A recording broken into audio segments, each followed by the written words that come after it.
बिस्मिल्लाहिर्रहमानिर्रहीम। अस्सलामु अलैकुम वरहमतुल्लाहि वबरकातुहू।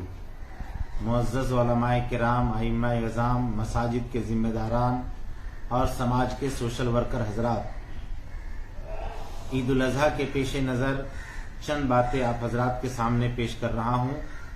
चूँकि ईद उल अज़हा का त्यौहार भी अहम त्यौहार है और कुर्बानी भी है, और इसी दरमियान लॉकडाउन का भी मसला चल रहा है, कोरोना की महामारी भी चल रही है। इसी सिलसिले में आप हजरात के सामने चंद बातें पेश कर रहा हूं। सबसे पहली बात यह है कि इंशाअल्लाह हम लोग ईद उल अज़हा की नमाज भी पढ़ेंगे और कुर्बानी भी करेंगे। अल्लाह तबारक व तआला को ईद उल अज़हा के दिन नमाज के बाद सबसे जो पसंदीदा अमल है वो कुर्बानी है। लिहाजा हम इसका पूरा एहतमाम करेंगे और कुर्बानी भी करेंगे। और एक बात ज़हन में रख लें, कुछ बातें मीडिया के जरिए भी आई है कि कुर्बानी के पैसे को दूसरे मद में दे देने से कुर्बानी अदा हो जाता है। ये ऐसा नहीं है, कुर्बानी का कुछ बदल नहीं है। इसलिए जिन पर अल्लाह ने कुर्बानी वाजिब किया है उनको हर हाल में कुर्बानी करनी चाहिए। अल्लाह ने सहूलत दी है तो कुर्बानी का कुछ बदल नहीं है।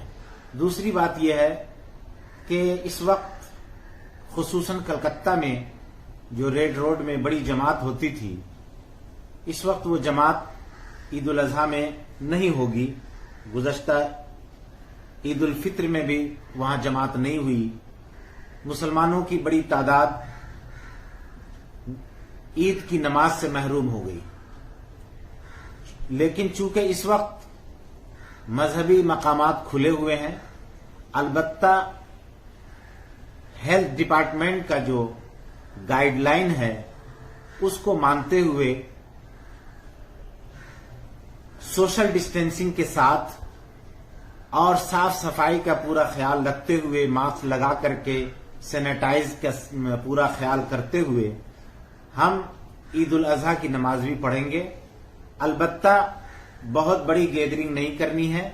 जो गवर्नमेंट का गाइडलाइन है उसके मुताबिक छोटी छोटी जमात, कई जमात करके उम्मत मुस्लिमा अपने ईद उल अज़हा की नमाज को अदा करें। और ईद उल अज़हा की नमाज के बाद मुसाफा मुआनका से भी परहेज करें। और उसके बाद जो अमल है कुर्बानी का, उसको जाकर के अपने घरों में वो तो इनफरादी काम है, वो तो इज्तिमाई काम है नहीं। लिहाजा उसका पर्दे के साथ, साफ सफाई के साथ पूरा एहतमाम करें। अल्लाह तबारक व तआला पूरी दुनिया से कोरोना वायरस का खात्मा फरमाए, खुसूसन हमारे भारत से भी खात्मा फरमाए, और अल्लाह हम सब की हिफाजत फरमाए। और ईद उल अज़हा हम सब के लिए मोहब्बत का पैगाम लेकर के आए। बहुत बहुत शुक्रिया। अस्सलामु अलैकुम वरहमतुल्लाहि वबरकातुहू।